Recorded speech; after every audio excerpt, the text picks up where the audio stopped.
Welcome to சிகே unique threats. நான் உங்கள் பிரேமலதா ஆனந்த் பேசுகிறேன். நம்ம இன்றைக்கி பார்க்க போகிறது என்னென்னா, நிறைய பேருக்கு உள்ள டவுட்ஸ் தான். என்னோடய கிளாஸ் ஸ்டூடெண்ட்ஸாக இருந்தாலும் சரி தான், யூடியூப் பார்த்து கற்றுக்கிறவங்களாக இருந்தாலும் சரி தான், அவங்க வந்து நிறைய பேர் என்கிட்ட கேட்குற ஒரே விஷயம், சில்க் த்ரெட்டு கட் ஆகுது, இல்லாட்டி தரையாக வருது, செயின் ஸ்டிச் வந்து எங்களால் போட முடியலன்றாங்க. ஓகேவா? அது எதனால் ரீசன்றதை இன்றைக்கி பார்க்கலாம். நம்ம இப்போ பார்த்திங்கன்னா, சில்க் த்ரெட் எதனால் கட் ஆகும்னா, நீங்கள் வந்து கிளாத் வந்து எப்போவுமே நல்லா டைட்டாக ஃபிட் பண்ணி வச்சுருக்கணும். ஆரி ஸ்டாண்டில் அப்படி ஆரி ஸ்டாண்டில் கிளாத்து டைட்டாக இல்லாட்டி கிளாத்தில் சிக்காகி த்ரெட்டு கட் ஆக ஒரு சான்சஸ் இருக்குது. அடுத்து பார்த்திங்கன்னா, நீடில் வந்து இந்த டிப்பு இருக்குது பார்த்திங்களா, இந்த டிப்பு வந்து ரொம்ப ஷார்ப்னஸ்ஸாக இருந்தால் அது வந்து கட் ஆக சான்சஸ் இருக்குது. இது பார்த்திங்கன்னா உங்களுக்கு தெரியும், இது வந்து ரொம்ப ஷார்ப்பாக இருந்தால் அந்த இடத்துல உங்களுக்கு கட் ஆக சான்சஸ் இருக்குது. ஓகேவா? இன்னொன்று, நீங்கள் வந்து த்ரெட்டை வந்து ரொம்ப ஃபோர்ஸ் பண்ணி இழுத்தாலுமே உங்களுக்கு கட் ஆகும். ஃபஸ்ட்டு எப்போவுமே நான் என்னோடய ஸ்டூடெண்ட்ஸுக்கு ரெஃபர் பண்ணுறது என்னென்னா, ஃபஸ்ட்டு வந்து ஸ்விங் த்ரெட் தான் எப்போவுமே என்னோடய ஸ்டூடெண்ட்ஸுக்கு நான் ரெஃபர் பண்ணுவேன். ஸ்விங் த்ரெட்டுன்னு பார்த்திங்கன்னா, அதில் வந்து பிராண்டட் வந்து அமிட்டோ பிராண்ட் இருக்குது. ஓகேவா? அமிட்டோ பிராண்டு, அடுத்து வந்து வர்தமான் பிராண்டு. இது எதனால் ரெஃபர் பண்ணுறேன்னா, அவ்வளோ சீக்கிரத்தில் கட் ஆகாது, நல்லா ஸ்ட்ராங்கான த்ரெட்டாக இருக்கும். ஓகேவா? இது வந்து நம்ம கிளாஸஸில் வந்து முழுக்க ப்ராக்டிஸ் பார்த்திங்கன்னா ஸ்விங் த்ரெட்டில் மட்டும்தான் இருக்கும். காட்டன் த்ரெட்டு, மிஷின் த்ரெட்டுன்னு சொல்லுவாங்க, அதில் மட்டுமே தான் இருக்கும். அது எதனாலனா, ப்ராக்டிஸ் வந்து எடுத்தோடனே ஜரி த்ரெட்டில் பண்ண மாட்டோம். ஜரி த்ரெட்டில் வந்து உங்களுக்கு போடுறதுக்கு நல்லா வர மாதிரி இருக்கும். ஆனால் சில்க் த்ரெட்டில் ட்ரை பண்ணல உங்களுக்கு கட் ஆகிறது வந்து அவ்வளோ எப்படி சொல்கிறது, கட் ஆகிறதுனால இது வந்து ஜரி த்ரெட்டில் வந்து ஈஸியாக இருக்கும். சில்க் த்ரெட்டில் வந்து ப்ராக்டிஸ் பண்ண முடியாது உங்களால். இப்போ வந்து நீங்கள் வந்து ஸ்விங் த்ரெட்டில் ப்ராக்டிஸ் பண்ணிங்கன்னா அதே வந்து சில்க் த்ரெட்லேயும் அதே மாதிரி நீங்கள் ஹேண்டில் பண்ணலாம். ஓகேவா? இப்போ வந்து இன்னொரு ரீசன் பார்த்திங்கன்னா, இப்போ வந்து நம்ம சில்க் த்ரெட் எப்போவுமே டபுள் ஸ்டாண்ட்ஸாக தான் யூஸ் பண்ணுவோம். நான் ஆல்ரெடி என்னோடய கிளாஸ் ஸ்டூடெண்ட்ஸுக்கும் தெரியும், யூடியூப் பார்த்து கற்றுக்கிறவங்களுக்கும் தெரியும். நான் எப்போவுமே ஒரு எம்டி இந்த நூல் கட்டை இருக்குது பார்த்திங்களா, இந்த நூல் கட்டை வந்து எம்டிலேயாவது இல்லை இந்த மாதிரி பாபின்லேயாவது த்ரெட்டை வந்து நம்ம சுற்றி வச்சுக்குவோம். டபுள் ஸ்டாண்ட்ஸை எடுக்கிறதுக்கு த்ரெட் வந்து 2 கலராக வாங்க வேண்டிய அவசியம் இல்லை. ஒரு கலர் வாங்கி அதை வந்து இன்னொரு கலராக நம்ம சுற்றி எடுத்துக்குவோம். டபுள் ஸ்டாண்ட்ஸாக எடுத்தால் தான் நம்மளுக்கு கட் ஆகாது. சிங்கிள் ஸ்டாண்டாக எடுத்திங்கன்னா கட் ஆகும். ஓகேவா? அதை வந்து இப்படி ஒன்றோடு ஒன்று உருளும்போது ஒன்றோட ஒன்று நம்ம கீழே போட்டு இது பண்ணல, இப்படி த்ரெட்டை இழுக்கிறோம் பார்த்திங்களா, இழுக்கையில் ஒன்றோட ஒன்று மிங்கிள் ஆகி அது வந்து சிக்காகும். இந்த மாதிரி வரப்போ ஒன்றோட ஒன்று மிக்ஸ் ஆகி வந்து அது சிக்காகும். அது அந்த சிக்காகிறதுனாலையும் த்ரெட் வந்து கட் ஆகும். ஓகேவா? அது சிக்காகாமல் இருக்கிறதுக்கு இந்த மாதிரி ஒரு பாக்ஸில் போட்டு நம்ம வந்து பாபின் த்ரெட்டையும் இதையும் இழுத்தோன்னா அது எங்கேயுமே உருண்டு போகாது. அப்போ வந்து உங்களுக்கு வந்து கரெக்டாக ஒரே ஃபார்மில் வரும். ஓகேவா? இந்த மாதிரி பாக்ஸில் வந்து நம்ம த்ரெட்டை போட்டு வச்சுட்டு நம்ம வந்து த்ரெட்டை வந்து ஹேண்டில் பண்ணணும். இப்போ அது வந்து ஒன்றோட ஒன்று அங்கிட்டும் இங்கிட்டும் ஓடிட்டு இருக்கையில் நம்ம ஸ்டிச்சஸ் பண்ணையில் நம்ம கவனிக்க மாட்டோம். அந்நேரம் உங்களுக்கு சிக்காகும், அதனாலையும் த்ரெட்டு வந்து கட் ஆகும். ஓகேவா? இந்த மாதிரி மெத்தட்னால தான் உங்களுக்கு த்ரெட்டு வந்து அதிகமாக கட் ஆகுறது. பிகைனர்ஸாக இருக்கிறவங்க வந்து சின்ன டிப்ஸ் எல்லாம் தெரிஞ்சு வச்சுக்கோங்க. இப்போ வந்து நம்ம வந்து செயின் ஸ்டிச்சு கண்டினியூஸாக வர மாட்டுது, கட் ஆகுதுன்றாங்க நிறைய பேர். நம்ம செயின் ஸ்டிச் போடலாம். இப்போ வந்து உங்களுக்கு டிரான்ஸ்பரண்ட்டாக தெரியணுன்றதுனால நெட் கிளாத் யூஸ் பண்ணுறேன். இதில் பார்த்தீங்கன்னா இந்த மாதிரி எக்ஸஸாக கிளாத்ஸ் இருக்கும். எக்ஸஸாக இருக்கிற கிளாத்தை வந்து இந்த மாதிரி ஒன்றா எடுத்து இந்த கம்பி இருக்குது பார்த்தீங்களா, அந்த கம்பியில் ஒரு சைடு கம்பியில் ரொட்டேட் பண்ணி இந்த மாதிரி கிளிப்பு இல்லை துணிக்காய போடுற கிளிப்பு, அந்த கிளிப்பில் வந்து நம்ம அந்த இடத்துல கம்பியில் கிளிப் பண்ணிடலாம். ஓகேவா? இப்போ ஸ்டிச்சஸ்க்கு வந்து நான் வந்து இந்த கிளாத்தை வந்து கொஞ்சம் ரொம்ப டைட்டாக போட்டிங்கன்னா கிழிஞ்சிரும். இது வந்து நெட்டர் கிளாத்துன்றனால ரொம்பவும் டைட்டாக போட முடியாது. ஓரளவுக்கு டைட் பண்ணி வச்சுருக்கேன். அப்போ கூட உங்களுக்கு ஸ்ட்ராங்காக தான் இருக்கும், அந்த கிரிப்னஸோடு தான் இருக்கும். ஓகேவா? இந்த அளவுக்கு நீங்கள் ஸ்ட்ராங்காக மாட்டினா போதும். வந்து ஃபஸ்ட்டு ஸ்விங் த்ரெட்டில் போட்டு காட்டுறேன் உங்களுக்கு. ஃபஸ்ட்டு வந்து நீடில் வந்து விட்டு த்ரெட்டை வெளியே எடுக்கிறோம். ஓகேவா? ஃபஸ்ட்டு த்ரெட்டில் வந்து நாட் போட்டு நீடில் வெளியே எடுக்கிறோம். மறுபடியும் நீடில் உள்ளே விட்றோம். த்ரெட்டை வந்து இப்படி தான் சுற்றி எடுக்கணும். ஓகேவா? இந்த டிப்பில் வந்து கரெக்டாக இந்த டிப்பு இருக்குது பார்த்தீங்களா, இந்த டிப்பில் வந்து நீடில் த்ரெட்டு வந்து படக்கூடாது. ஓகேவா? இதில் படாமல் நம்ம ரொட்டேட் பண்ணுவோம். பார்த்திங்கனாலே உங்களுக்கு தெரியும், வீடியோ பார்த்திங்கனாலே. ரொட்டேட் பண்ணல, நீடில் வந்து கொஞ்சம் இறக்கி மேலே தள்ளி தான் ரொட்டேட் அந்த இது டிப்பில் படாமல் நம்ம ரொட்டேட் பண்ணுவோம். ஓகேவா? நீங்கள் வீடியோவை பொறுமையாக பார்த்தீங்கனாலே உங்களுக்கு தெரியும். இந்த மாதிரி நம்ம ஸ்டிச்சஸ் பண்ணுறப்பந்தான் த்ரெட் வந்து கட் ஆகாது.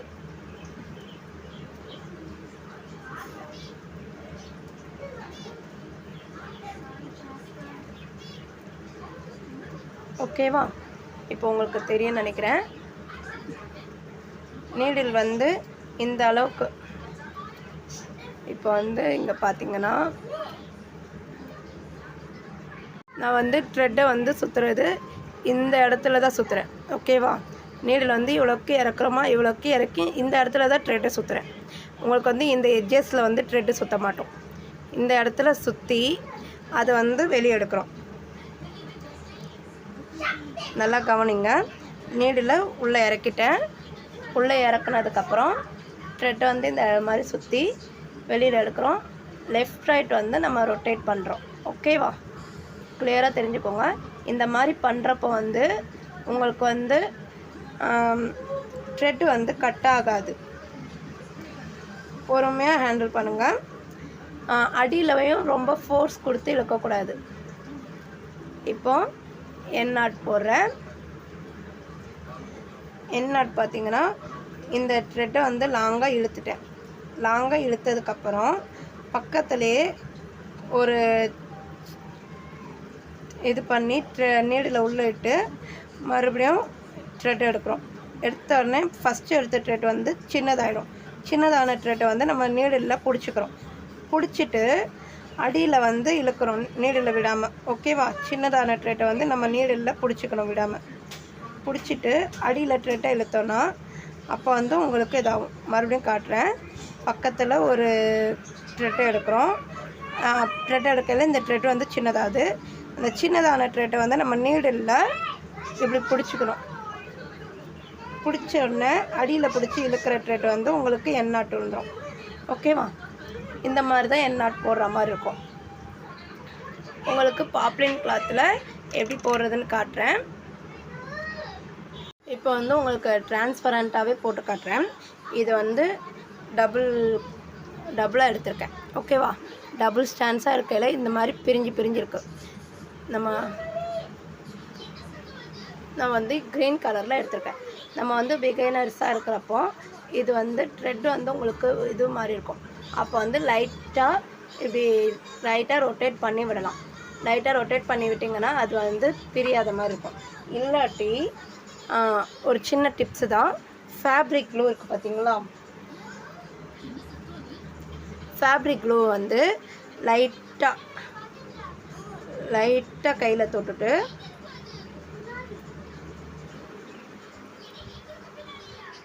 ஃபேப்ரிக் க்ளூ வந்து லைட்டாக இந்த மாதிரி லைட்டாக எடுத்துகிட்டு 2 ஃபிங்கர்லேயும் நம்ம அப்ளை பண்ணிக்கலாம். இவ்வளோ தான். எடுத்துகிட்டு இந்த த்ரெட் இருக்குது பார்த்தீங்களா, த்ரெட்டில் வந்து லைட்டாக உங்களுக்கு தேவையான அளவுக்கு த்ரெட் எடுத்து அதில் அப்ளை பண்ணிங்கன்னா உங்களுக்கு வந்து த்ரெட் வந்து இந்த மாதிரி கிடைக்கும். ஓகேவா? அது டபுள் லேயராக தெரியாது. இந்த மாதிரியும் நீங்கள் டிப்ஸு ஃபாலோ பண்ணலாம். இல்லாட்டி இப்படி ரொட்டேட் பண்ணுறது காமிச்சேன் பார்த்தீங்களா, அந்த மாதிரியும் ட்ரை பண்ணலாம். ஏன்னா த்ரெட் வந்து கட் ஆகுதுன்றீங்க பார்த்தீங்களா, அதுக்கு ரீசன் வந்து இந்த டபுள் லேயராக எடுக்கையில் தனித்தனியாக இருக்கிறதுனால உங்களுக்கு சிங்கிள் இதாக தான் அந்த நீடிலில் மாட்டுற மாதிரி இருக்கும். அப்போ வந்து அதனால கூட கட் ஆக வாய்ப்பு இருக்குது. ஓகேவா? இப்போ பார்த்தீங்கன்னா இந்த ஆள்காட்டி விரல்லையும் பெரு விரல்லையும் இந்த நாட்டை வந்து நம்ம பிடிச்சிக்கிறோம். பிடிச்சிட்டு இந்த 2 விரல் ஆள்காட்டி விரலுக்கு பக்கத்து விரல், பெரு விரல்லையும் ஆள்காட்டி விரலுக்கு பக்கத்து விரல்லையும் த்ரெட்டை இந்த நாட்டை வந்து பிடிச்சிட்டு இதை வந்து இப்படி இப்போ பார்த்தீங்கன்னா தெரியும், இந்த இதை வந்து இப்படி ரொட்டேட் பண்ணுறோம். இப்படி ரொட்டேட் பண்ணி நம்ம மேலே இருக்க நீடில் தான் த்ரெட்டை தான் நம்ம எடுக்க போகிறோம் நீடில். அப்போ வந்து நம்ம வந்து இப்படி எடுக்கையில் இந்த டிப்பு வந்து ஷார்ப்னஸ்ஸாக இருந்ததுன்னா உங்களுக்கு அது கட் ஆகும். ஓகேவா? இந்த மாதிரி ரீசன்னால தான் கட் ஆகுறது. ஓகேவா? மற்றபடி நீங்கள் ஹேண்டில் பண்ணுறது கரெக்டாக பண்ணிங்கன்னா உங்களுக்கு கட் ஆகாது. இப்போ ஸ்டிச்சஸ் போகலாம். இப்போ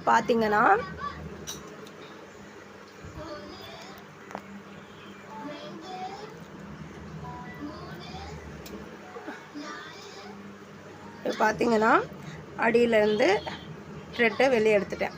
ஓகேவா? அந்த லைட்டாக ஃபேப்ரிக் க்ளூ போட்டு அப்ளை பண்ண பார்த்தீங்களா, அது டபுள் லேயர் அப்படியே வருது இங்கே. ஓகேவா? இப்போ பார்த்தீங்கன்னா ரொட்டேட் பண்ணுறதையும் பாருங்கள். சில்க் த்ரெட்டில் நான் ப்ராக்டிஸ் கொடுக்குறேன். ஓகேவா?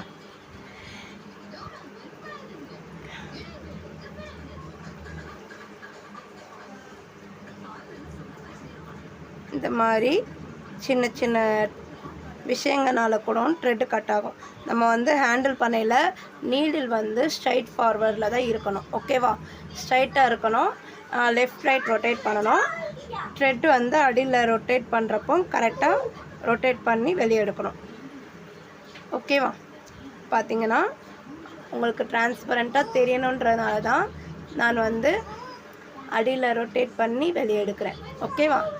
இப்போ உங்களுக்கு கிளியராக இருக்கும்னு நினைக்கிறேன். த்ரெட் வந்து எப்படி ரொட்டேட் பண்ணி வெளியே எடுக்கிறதுன்றது.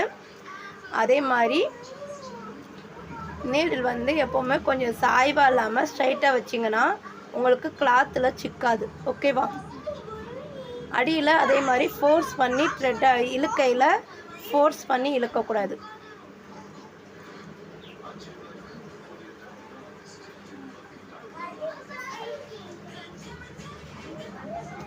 ஓகேவா? இப்போது பாப்லைன் கிளாத்தில் எப்படி போடுறதுன்றதை பார்க்கலாம்.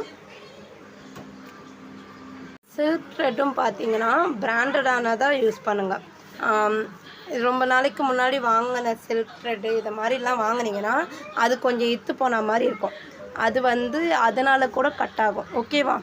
பிராண்ட் பார்த்தீங்கன்னா டபுள் பெல் இருக்குது, அடுத்து ராயல்னு இருக்குது, அதுக்கடுத்து வந்து அப்புறம் பார்த்திங்கன்னா கேபிஎல். இந்த த்ரெட்டெல்லாம் நான் யூஸ் பண்ணுற த்ரெட்டு. இதெல்லாம் கலர்ஸும் ஃபேட் ஆகலை. அடுத்து பார்த்திங்கன்னா நல்லா ஸ்ட்ராங்காகவும் இருக்குது. ஓகேவா? இந்த மாதிரி பிராண்டடாக யூஸ் பண்ணி பாருங்கள். அடுத்து பார்த்திங்கன்னா நீடில் பொறுத்த வரைக்கும் அயன் நீடில்னால் த்ரெட் ஒர்க் நீடில்னு கேட்டு வாங்குங்க. அடுத்து உட்டன் நீடில் இருக்குது. இந்த மாதிரி உட்டன் நீடில் இருக்குது. இங்கெல்லாம் கைப்பிடி வந்து ஃபுல்லாக உட்டாக இருக்கும். இது வந்து மெலிசாக இருக்கும் ஹூக்கு. இது வந்து பீட் ஒர்க்குக்கு இதுக்கெல்லாம் யூஸ் பண்ணுவாங்க. ஓகேவா? ஜர்தோசி ஒர்க்குக்கு தான் மெயினாக யூஸ் பண்ணுறது இது. ஏன்னா மெலிசாக இருக்கிறதுனால ஜர்தோசி வந்து இதுக்கு ஈஸியாக ஸ்டிச் பண்ணுறதுக்கு யூஸ் பண்ணலாம். ஆனால் இது வந்து பீட் ஒர்க்குக்குமே யூஸ் பண்ணலாம். அடுத்து இரான் நீடில்லையே இது பார்த்திங்கன்னா பீட் ஒர்க்கு. இது வந்து கொஞ்சம் தடிமனாக இருக்கும். இதிலேருந்து உடன் நீடில்லேருந்து இது வந்து உங்களுக்கு அந்த பார்க்குறதுக்கு அந்த ஹூக் சைடு வருது பார்த்திங்களா, டிப்பு சைடு, அது வந்து கொஞ்சம் தடிமனாக இருக்கும். இது வந்து பீட் ஒர்க்கு மட்டும்தான் யூஸ் பண்ண முடியும். இது வந்து பீட் ஒர்க்குக்கும் உடன் நீடில் வந்து பீட் ஒர்க்குமே யூஸ் பண்ணலாம், ஜர்தோசி ஒர்க்குக்குமே யூஸ் பண்ணலாம். ஓகேவா? இந்த மாதிரி சின்ன சின்ன விஷயம்லாம் தெரிஞ்சுக்கோங்க. அடுத்து பார்த்திங்கன்னா துளி பிராண்டில் பார்த்திங்கன்னா நம்பர் 24ன்றது வந்து 24, 23ன்றது வந்து பீட் ஒர்க்கு ஜர்தோசி ஒர்க்குக்கு துளி பிராண்டு யூஸ் பண்ணுவாங்க. இதே நம்பர் 14ன்றது வந்து த்ரெட் ஒர்க்குக்கு யூஸ் பண்ணுறது. ஓகேவா?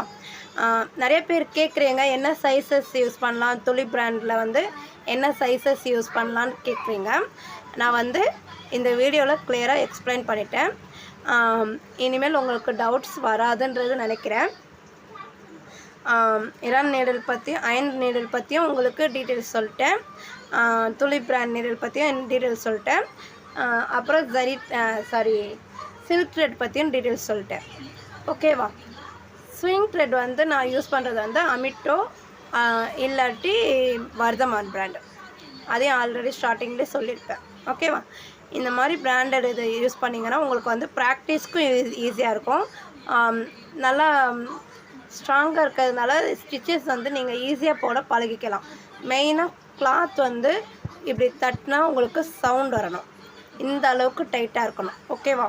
இந்த அளவுக்கு டைட்டாக இருந்தால் தான் நீங்கள் ஸ்டிச்சஸ் போடல ஈஸியாக போட முடியும். ஓகேவா? இந்த மாதிரி சின்ன சின்ன டிப்ஸ் எல்லாம் சொல்லணுன்றது நான், ஏன்னா நிறைய பேர் டவுட்ஸ் கேட்டுகிட்டே இருக்கீங்க, நிறைய டவுட்ஸு. இந்த வீடியோவில் உங்களுக்கு எல்லாமே கிளியர் ஆகிடும் நினைக்கிறேன். டவுட்ஸ் இனிமேல் கேட்க மாட்டீங்கன்னு நினைக்கிறேன். இப்போ பாப்ளின் கிளாத்தில் ஸ்டிச்சஸ் பண்ணலாம். நான் அதுக்கு வந்து ஒரு லைன் மார்க் பண்ணிக்கிறேன். ஒரு லைன் மார்க் பண்ணிவிட்டு சில்க் வந்து டபுள் லேயராக எடுத்திருக்கேன். ஓகேவா? நீங்கள் எக்ஸ்பீரியன்ஸ் ஆச்சுன்னா நீங்கள் இந்த மாதிரி சின்ன சின்ன மெத்தட்ஸ்லாம் நீங்கள் யூஸ் பண்ண வேண்டிய அவசியம் இல்லை. ஓகேவா? இப்போ வந்து இந்த மாதிரி போட்டுகிட்டே இருக்கையில் நம்மளுக்கு வந்து த்ரெட் வந்து கரெக்டாக அந்த ஒரே ஃப்ளோலேயே வரும். ஓகேவா? கிளாத் வந்து லூஸாக இருக்கல, த்ரெட்டும் வந்து நீடில் வந்து நல்லா இதுவாக இருக்குது. என்கிட்ட துளிப் நீடில் இல்லை, இல்லாட்டி துளி பிராண்டு நீடில் வந்து உங்களுக்கு எப்படின்றது சொல்லுவேன். இப்போ வந்து நான் வந்து த்ரெட்டு வந்து இந்த மாதிரி பாக்ஸில் போட்டு வச்சுருக்கேன். அடுத்து ஸ்டிச்சஸ் வந்து ஒரே ஃப்ளோவில் வருது. அடியில் வந்து ஃபோர்ஸ் பண்ணி இழுத்தா, இப்போ காட்டுறேன் பாருங்கள், இந்த மாதிரி ஃபோர்ஸ் பண்ணி இழுத்தா உங்களுக்கு கட் ஆகும். ஓகேவா? அந்த மாதிரி இழுக்காமல் நீங்கள் வந்து ஸ்டிச்சஸ் வந்து கண்டினியூ பண்ணுற மாதிரி பார்த்துக்கோங்க. ஓகேவா? இப்போது நான் என்ன இந்த மாதிரி கட் ஆகாமல் நீங்கள் பார்த்து இது பண்ணுங்கள். இதில் வந்து நாட் போட்டேன். இப்போ கண்டினியூஸாக போடுறேன் பாருங்கள். இப்போ வந்து உங்களுக்கு புரிஞ்சிருக்கும்னு நினைக்கிறேன். அடியில் வந்து நம்ம ஃபோர்ஸ் பண்ணி இழுத்தாலுமே அடியில் வந்து ஹேண்டில் பண்ணுறது ரொம்ப சாஃப்டாக ஹேண்டில் பண்ணணும். ஏன்னா இது சில்க் த்ரெட்டு, அவ்வளோ சீக்கிரத்தில் கட் ஆயிடும். அதனால் நம்ம வந்து கொஞ்சம் பொறுமையாக தான் ஹேண்டில் பண்ணணும். அதே மாதிரி அந்த டிப்பில் பட்டாலுமே உங்களுக்கு ரொம்ப ஃபோர்ஸாக படையில அந்த டிப்பு ஷார்ப்பாக இருக்குது பார்த்திங்களா, அந்த நேரத்தில் கட் ஆகிடும். அந்த மாதிரி இல்லாமல் ஒரே ஃப்ளோவில் போட்டுட்டு வாங்க. ஓகேவா? நூல் தெரையாக வர்றது, இந்த மாதிரி ஹோல் விழுறது, இந்த மாதிரி ப்ராப்ளம்லாம் நீங்கள் ஃபோர்ஸ் பண்ணி இழுக்கிறதுனால தான் வருது. புரியுதா? த்ரெட் வந்து ரொம்ப நான் ஏற்கனவே வாங்கி வச்சுருந்தேன், அந்த த்ரெட்டில் ஸ்டிச் பண்ணுறேன்றது மட்டும் பண்ணாதீங்க. ஏன்னா அதனால் கூட த்ரெட் வந்து கட் ஆக வாய்ப்பு இருக்குது. ஏன்னா அது கொஞ்சம் இத்து போன மாதிரி இருக்கும். 6 மாதத்துக்கு முன்னாடி 2 மாதத்துக்கு முன்னாடி நீங்கள் வாங்கி வச்சுருப்பீங்க. அந்த மாதிரி த்ரெட்டை வந்து நீங்கள் யூஸ் பண்ணாமல் புதுசாக வாங்கி ட்ரை பண்ணுங்கள். பிராண்டடாக வாங்குங்க. ஓகேவா? உங்கள் ஏரியாவில் எந்த ஒரு சிலர் சொல்கிறீங்க எங்கள் ஏரியாவில் இந்த மாதிரி த்ரெட்டு கிடைக்க மாட்டுதுன்னு. உங்கள் ஏரியாவில் கேட்டு பாருங்கள். இந்த 4 பிராண்டில் ஏதாவது ஒரு பிராண்டு கண்டிப்பாக கிடைக்கும்.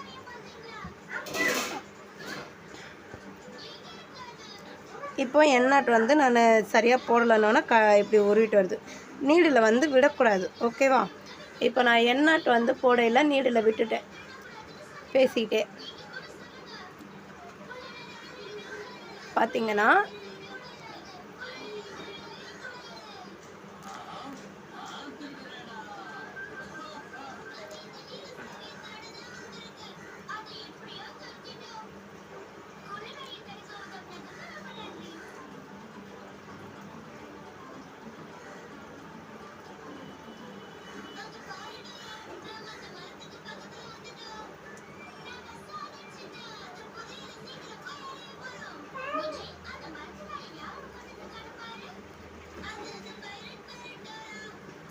இப்போ வந்து எண்ணாட்டு போட்டாச்சு. நம்ம வந்து நீடில் வந்து கொஞ்சம் எண்ணாட் போடையில் நீடில் விடாமல் அந்த த்ரெட்டை வந்து பிடிச்சிக்கணும். பிடிச்சாதான் உங்களுக்கு கரெக்டாக அந்த எண்ணாட்டு விடும். ஓகேவா? இந்த மாதிரி சின்ன சின்ன டிப்ஸ் எல்லாம் சொல்லியிருக்கேன். நெக்ஸ்ட்டு வேறு ஏதாவது டவுட்ஸ் இருந்தால் எனக்கு கமெண்ட் பண்ணுங்கள். இந்த வீடியோ உங்களுக்கு பிடிச்சிருந்தால் லைக் பண்ணிக்கோங்க. சேனலை வந்து மறக்காமல் சப்ஸ்கிரைப் பண்ணிக்கோங்க. இன்னும் கிளாஸ் பற்றின டீட்டெயில்ஸு இன்னும் டீட்டெயில்டாக எக்ஸ்பிளைன் பண்ணணுன்னா கூட எனக்கு கமெண்ட் பண்ணுங்கள், நான் எக்ஸ்பிளைன் பண்ணுறேன். வேறு ஏதாவது ஸ்டிச்சஸில் டவுட்ஸ் இருந்தாலும் கமெண்ட் பண்ணுங்கள், நான் கிளியர் பண்ணுறேன். தேங்க்யூ.